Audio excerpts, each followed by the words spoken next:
Alhamdulillahirabbil alamin wassalatu wassalamu ala sayyidina Muhammadin wa ala alihi wa sahbihi ajma'in amma ba'd. Kita lanjutkan pembahasan kitab Taisirul Ulumil Hadis lil Mubtadi'in karya Syekh Amr Abdul Mun'im Salim, di mana kita sampai pada pelajaran ad-dhaif bisababi ta'an fi adalatir rawi. Yaitu hadis dhaif yang disebabkan oleh adanya cacat dalam sifat adalah dari perawi, ya, kesolehan dari perawi. Sabaqa an dzakarna anna min syuruti qabulil hadis ay yakuna ruwatuhu minal udulid dhabitin.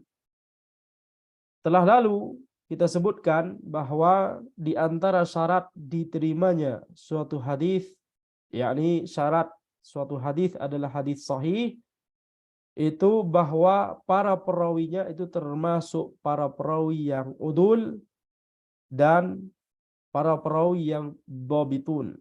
Udul yakni para perawi yang memiliki sifat adil atau adalah, yakni orangnya soleh, orangnya bertakwa, tidak kemudian orang fasik atau orang yang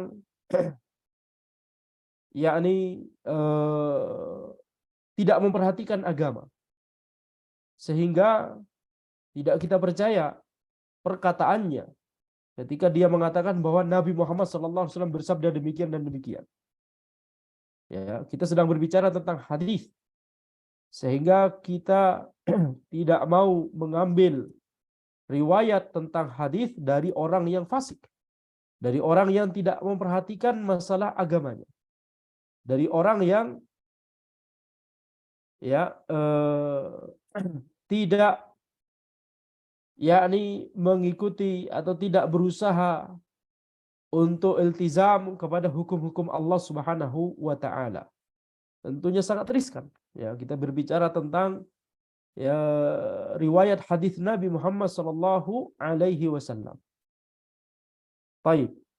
Jadi itu yang pertama.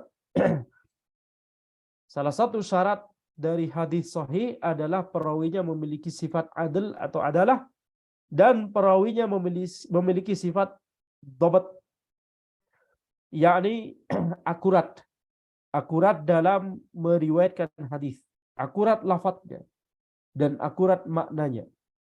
Dan keakuratan ini nanti akan dibahas, ya, bisa akurat secara hafalan atau akurat secara catatan. Jadi ini salah satu syarat dari 5 syarat hadis sahih yang telah dibahas oleh penulis di awal kitab. Yang pertama adalah riwayat tersebut harus memiliki sanad yang dinisbatkan kepada Nabi Muhammad SAW. Itu yang pertama. Jadi bukan dinisbatkan kepada sahabat. Kalau gitu berarti bukan hadis, tapi perkataan sahabat atau riwayat dari sahabat. Atau dengan kata lain kita sebut itu athar. Ya, athar sahabat. Kemudian syarat yang kedua, sanadnya harus bersambung. Ya. Sanadnya harus bersambung. yakni tidak boleh ada sanad yang terputus, inqita'un fi sanad, ya, terputusnya sanad. Dan itu telah dibahas di pelajaran sebelumnya, ya, ada hadis munqati', ada hadis mu'dal, ada hadis mursal, ada hadis muallaq, mudallas, dan seterusnya. Ya, mursal khafi, ya, itu adalah kategori hadis dhaif. Hukum asalnya hadis dhaif karena sanadnya tidak bersambung kepada Nabi Muhammad SAW. Yakni dinisbatkan kepada Nabi SAW akan tapi ada terputus di salah satu rantai sanadnya. Baik, sekarang kita masuk pada syarat berikutnya, yaitu perawinya harus memiliki sifat adil atau adalah dan sifat dhabat. Wa dzakarna annal adalah, ya, jadi kalau kita lengkapi tadi, ya, 5 syarat hadis sahih. Yang pertama, riwayatnya tersebut dinisbatkan kepada Nabi Muhammad SAW, usnida ila Nabi SAW, dinisbatkan kepada Nabi Muhammad SAW. Kemudian yang kedua, sanadnya bersambung. Yang ketiga, perawinya memiliki sifat adil dan dhabt. Yang keempat, tidak ada yakni syudzuz atau hal yang syadz, hal yang aneh, nanti akan dibahas. Itu adalah istilah ilmu hadis sendiri, apa yang dimaksud dengan syadz atau aneh di situ. Kemudian syarat yang kelima, tidak ada illah atau kecacatan. Ini juga adalah sebuah istilah ilmu hadis yang nanti akan dibahas insyaallah taala. Sekarang kita fokus berarti pada syarat yang keberapa? Syarat yang ketiga. Kalau di pertemuan di pelajaran sebelumnya kita membahas syarat yang kedua. Sekarang di syarat yang ketiga. Wa dzakarna anna al-adalah hiya al-malakah allati tahmilul mar'a ala mulazamati taqwa wal muru'ah. Kita menyebutkan bahwa adalah itu adalah sebuah malakah, sebuah sifat, ya, sebuah karakteristik yang tahmilul mar'a, yakni yang membawa seseorang untuk bisa melazimi takwa dan muru'ah. Wastinabil a'mali sayyi'ah, dan membuat orang tersebut menghindari perbuatan-perbuatan yang buruk, min syirkin, seperti kesyirikan, au fiskin, kefasikan, au bid'atin, kebid'ahan. Ya, jadi bid'ah itu adalah salah satu yakni amal sayyi'ah, salah satu sifat yang buruk. Sehingga seseorang yang tidak berada di atas manhaj salaf, yakni ahlul bid'ah, maka riwayat hadisnya, ya, hukum asalnya adalah kita tolak. Riwayat hadisnya hukum asalnya adalah kita tolak. Ya, jadi lihat ini, ya, lihat bagaimana yakni para ulama generasi terdahulu itu tidak mau mengambil ilmu, apalagi ilmu hadis, kepada orang-orang yang dikenal dengan kebid'ahannya atau ahlu bid'ah, pelaku bid'ah, orang yang berbuat bid'ah. Ya, jadi tidak ada prinsip ambil baiknya buang buruknya. Ambil baiknya buang buruknya itu hanya berlaku bagi ulama besar yang bisa mengetahui kebaikan dan keburukan orang tersebut. Seseorang yang ingin membantah kesesatan, misalkan kesyirikan atau kebid'ahan atau kesesatan, maka ulama tersebut akan mempelajari kitab-kitab yang sesat. Ya, akan tapi karena beliau adalah ulama, ilmunya sudah mungkin, beliau mengetahui mana yang baik, mana yang buruk di situ. Yang baik dikatakan, ya, ini tidak masalah. Yang buruk, ya, dibahas untuk dibantah. Wa ta'nu fil adalah yakunu li arba'ati asbab.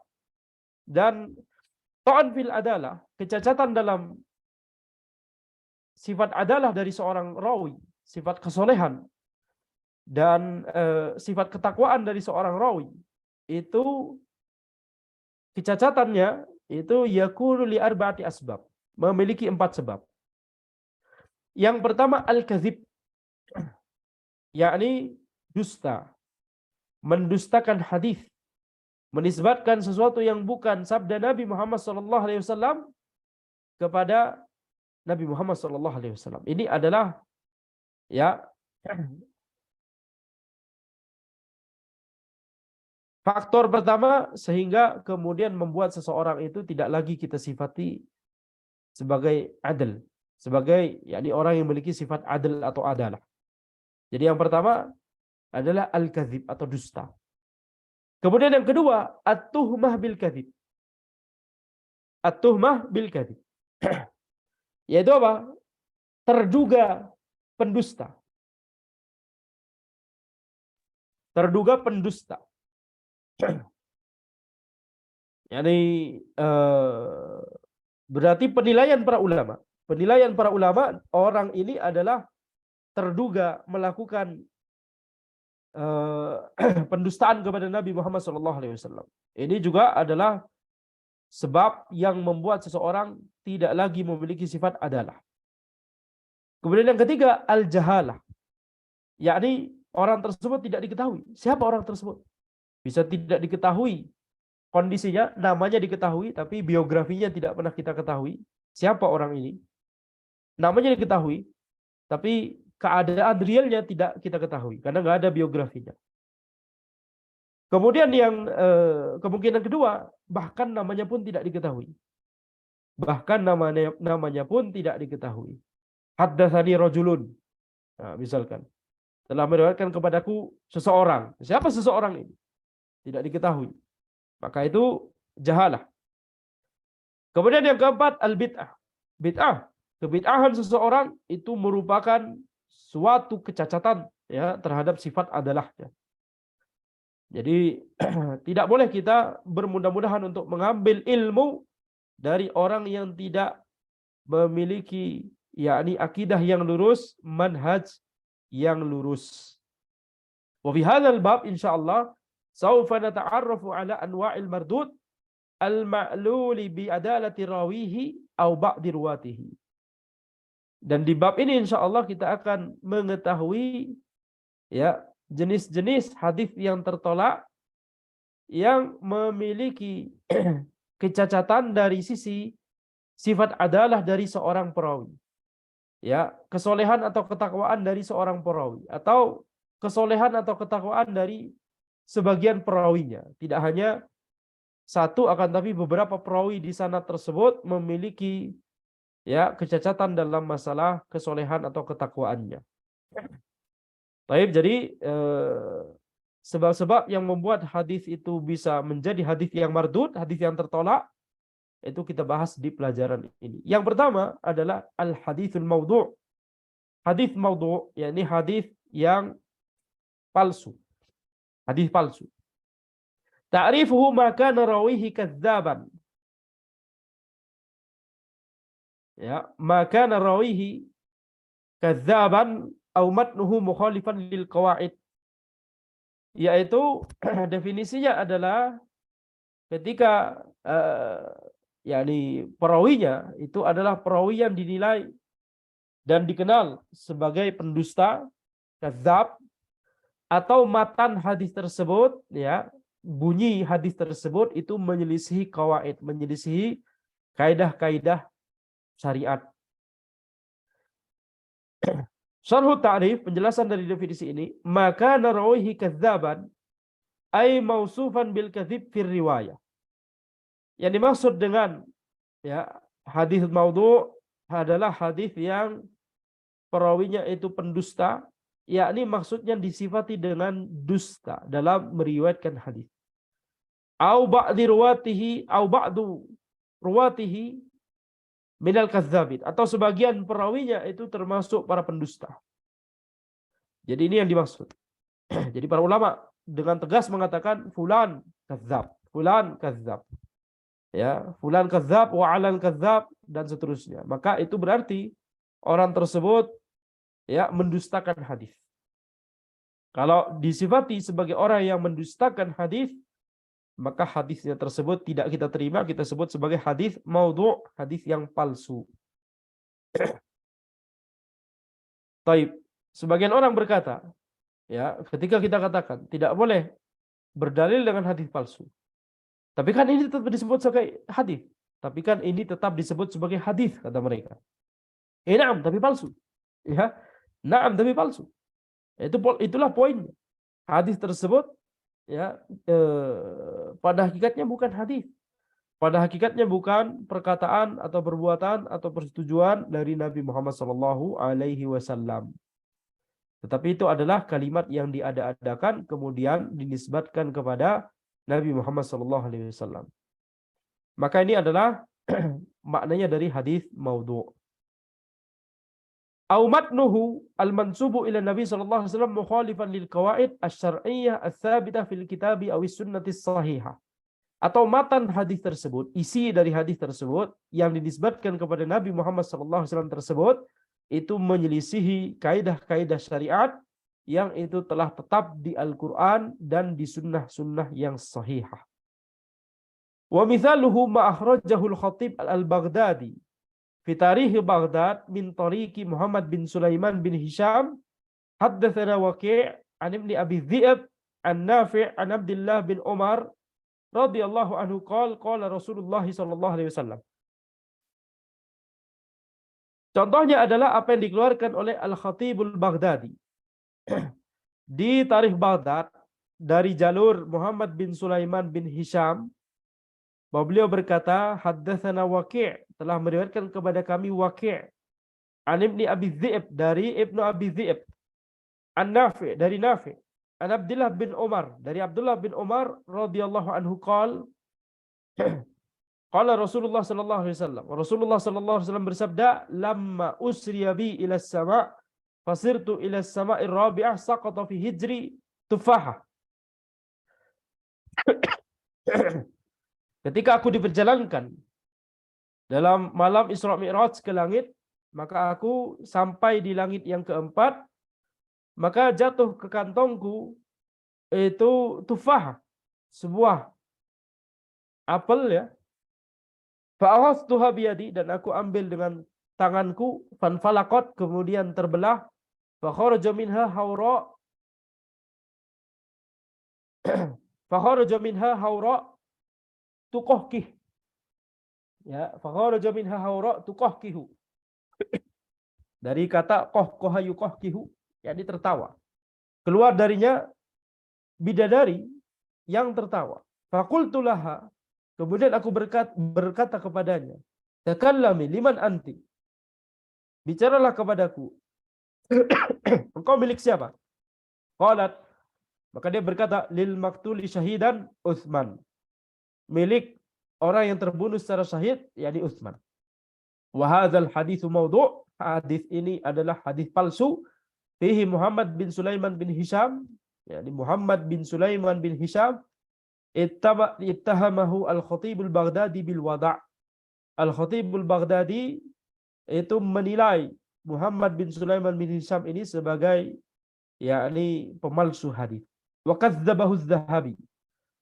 Jadi ittaham, menduga, ya, menuduh yakni Al-Khatib Al-Baghdadi menuduh Muhammad bin Sulaiman bin Hisham itu termasuk pemalsu hadis.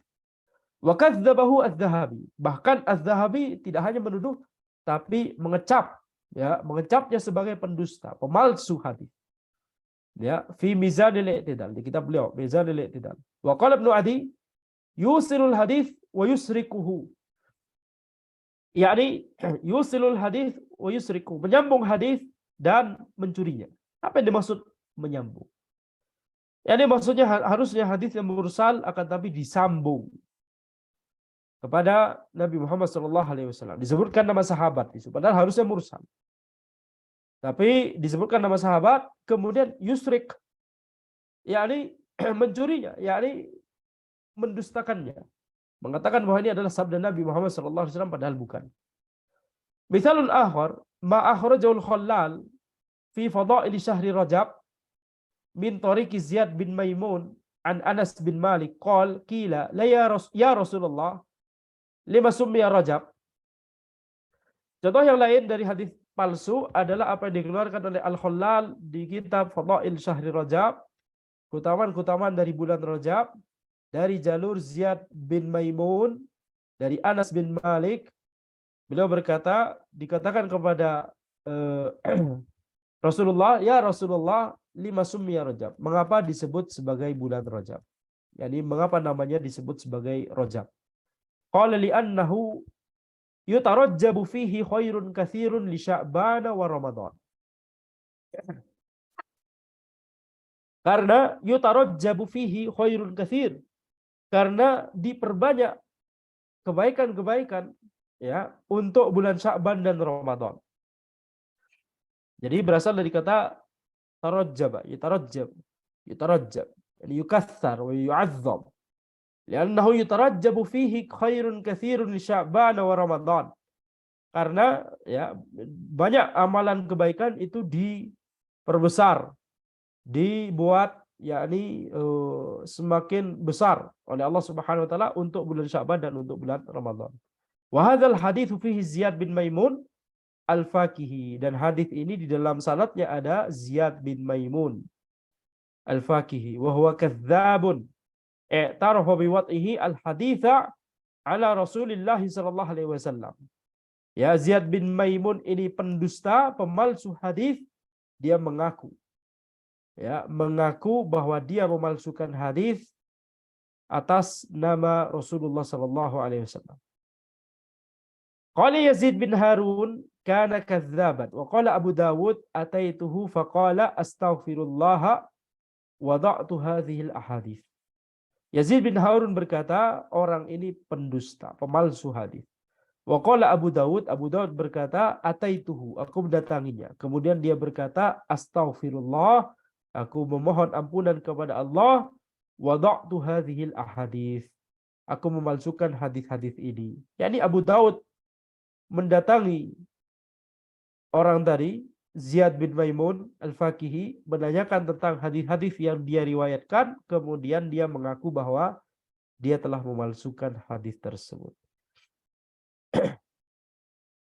Ya maka kalau tentunya bertaubat, ya semoga taubatnya diterima. Kalau tidak mengulangi lagi, dan kalau dia menyesali perbuatannya tersebut, dan kalau dia yakni berhenti dari perbuatannya tersebut, tetapi tentunya ya hadis-hadis yang dia riwayatkan kita tolak karena dia telah memiliki track record telah memalsukan hadis. Hukmu riwayatil maudhu la yajuzu riwayatul maudhu illa litahdziri minhu. Ya, hukum dari meriwayatkan hadis maudhu itu tidak boleh. Ya, la yajuz. Tidak boleh meriwayatkan hadis maudhu illa litahdziri minhu, kecuali untuk memperingatkan orang dari hadis maudhu tersebut. Wa bayani illatihi wa wad'ihi, dan dalam rangka untuk menjelaskan illahnya, kecacatannya, wa wad'ihi, dan kepalsuannya. Wada' yani wada' di sini maksudnya makna asalnya wada' meletakkan. Jadi maksudnya adalah wada'tu hadzal ahadits, akulah yang meletakkan hadis ini. Yani akulah yang membuat hadis ini, bukan dari Nabi Muhammad SAW. Jadi maknanya palsu. Jadi bayani illatihi, menjelaskan illah, kecacatan dari hadis tersebut, dan menjelaskan kepalsuan dari hadis tersebut. Khasyata ayya'mala bihi man la ya'lamu biwad'ihi. Khawatir apa? Kalau khawatir apa di sini maksudnya? Khawatir kalau kita meriwayatkan sebuah hadis maudhu tapi tidak menjelaskan bahwa itu adalah hadis maudhu, khawatir ada orang yang mengamalkannya karena orang tersebut tidak mengetahui kepalsuannya. Jadi hadis maudhu itu tidak mengapa untuk diriwayatkan kecuali untuk satu tujuan ini, untuk menjelaskan kepalsuannya. Sehingga menjadi nasihat bagi orang-orang yang bisa jadi belum tahu bahwa itu palsu, kita ketahuilah bahwa hadis tersebut palsu, begitu ya. Jadi fungsinya dalam rangka edukasi. Ala kulli hal, hukum asalnya apa? Hukum asalnya adalah dicoret, dibuang, tidak disebut sama sekali. Ya, jadi yakni kalau misalkan hadis tersebut palsu dan belum tersebar di masyarakat, hukum asalnya apa? Gak usah kita bicarakan. Tidak usah kita bahas, tidak usah kita sebut dalam rangka untuk menjelaskan bahwa ini palsu. Nah, belum tersebar, tidak ada kekhawatiran itu. Seperti misalkan tadi ya, ini satu orang ngaku memalsukan hadis, tapi hadisnya belum dia banyak sebarkan kemana-mana. Perawi yang dia sebutkan riwayatkan hadis itu langsung dikasih ya kabar ini hadis palsu, jangan lagi disebarkan. Kalau tidak tersebar seperti ini, ya sudah, tidak perlu dibahas karena hukum asalnya adalah tidak perlu kita memperhatikan hadis yang memang palsu. Hukum asalnya dibuang, dicoret. Tetapi ketika sudah terlanjur tersebar, ketika sudah terlanjur kemudian diketahui oleh masyarakat atau bahkan diamalkan oleh masyarakat atau bahkan disebutkan di kajian-kajian atau bahkan disebutkan di khutbah-khutbah, maka ini sangat jelas sekali urgensi dari menjelaskan bahwa itu adalah hadis maudhu. Dan para ulama telah membuat beberapa karya, tulisan, kitab yang mencantumkan, menghimpun hadis-hadis maudhu ya dalam bisa dalam bab tertentu atau bisa dalam seluruh bab, terserah. Semua hadis maudhu berusaha dihimpun, kemudian menjelaskan kenapa itu hadis maudhu, kenapa itu hadis palsu. Gimana menjelaskannya? Seperti ini. Ini adalah hadis palsu karena di dalam sanadnya ada Ziyad bin Maimun dan seterusnya, ya. Karena di dalam sanadnya adalah ada Muhammad bin Sulaiman bin Hisham, ya.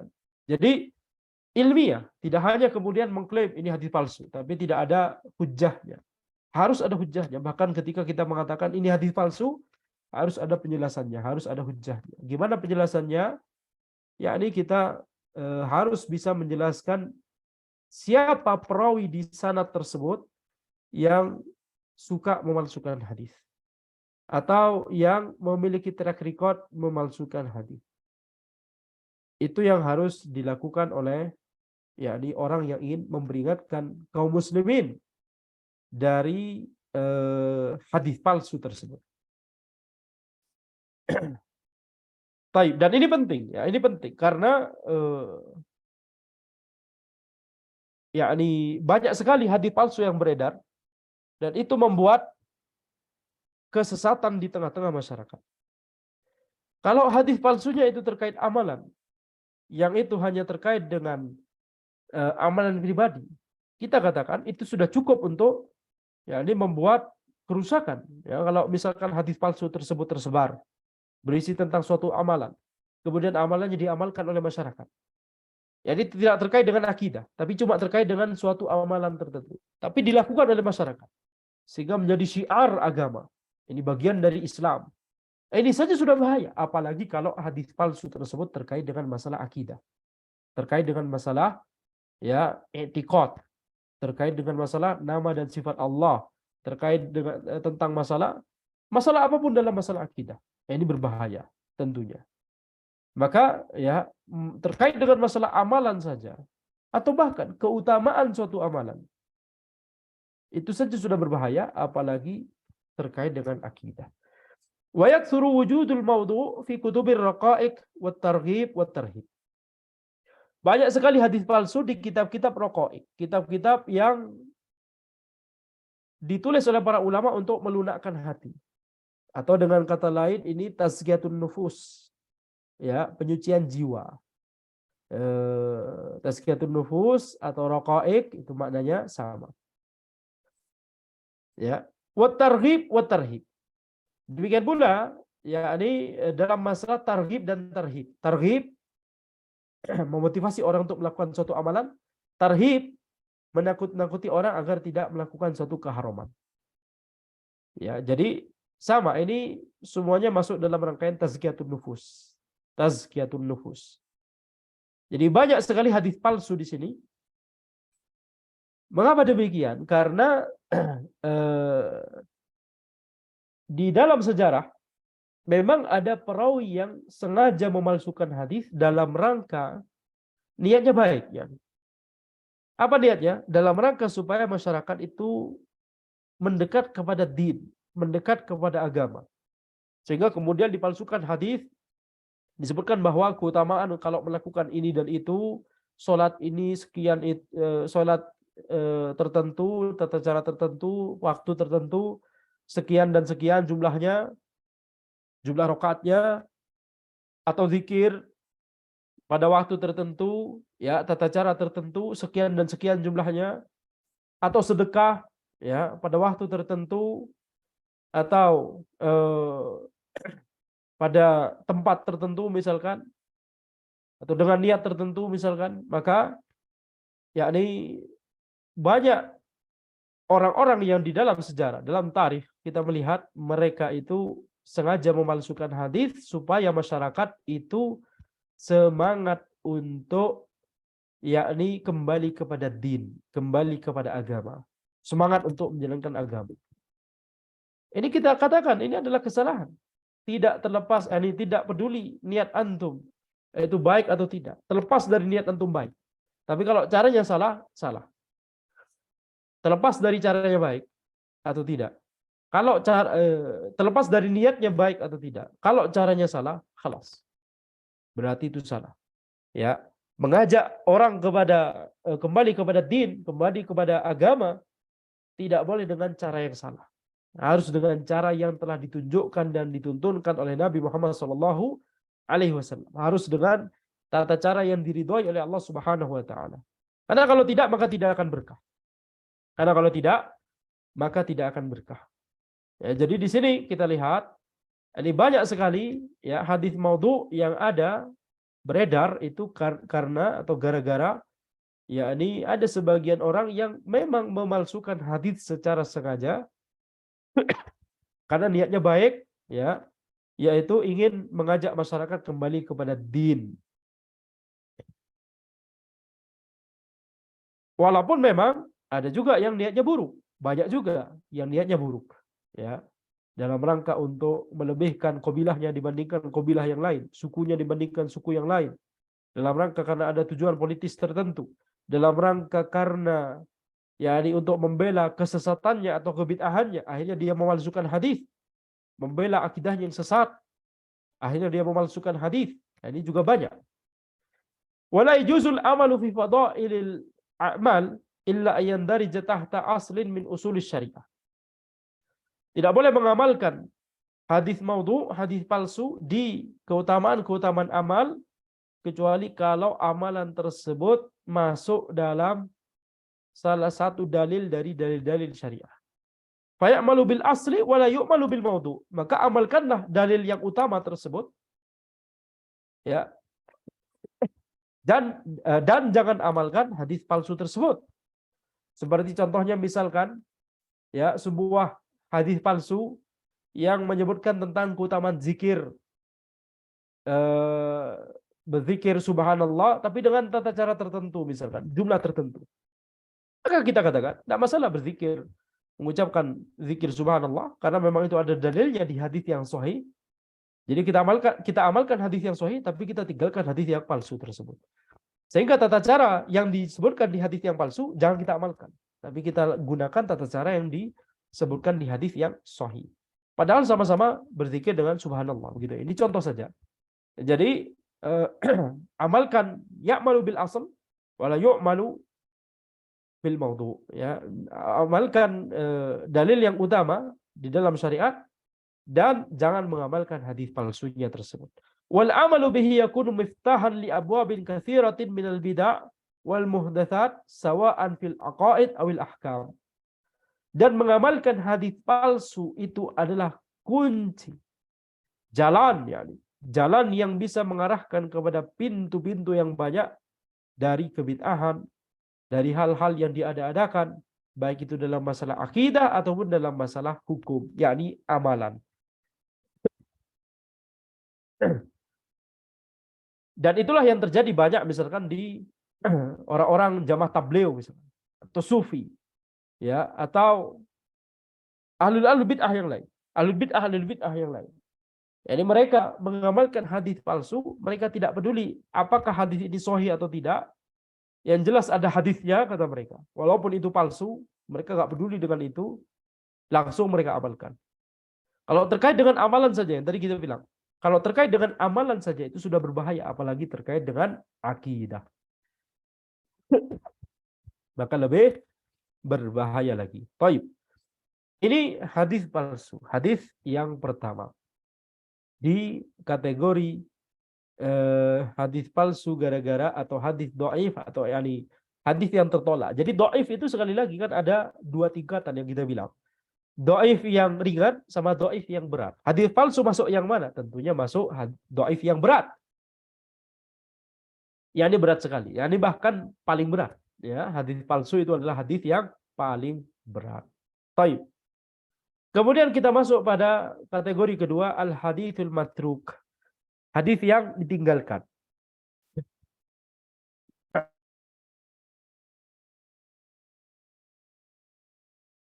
Baik, al-haditsul matruk ta'rifuhu huwal hadis alladzi yakunu ahadu ruwatihi muttahaman bil kadzib.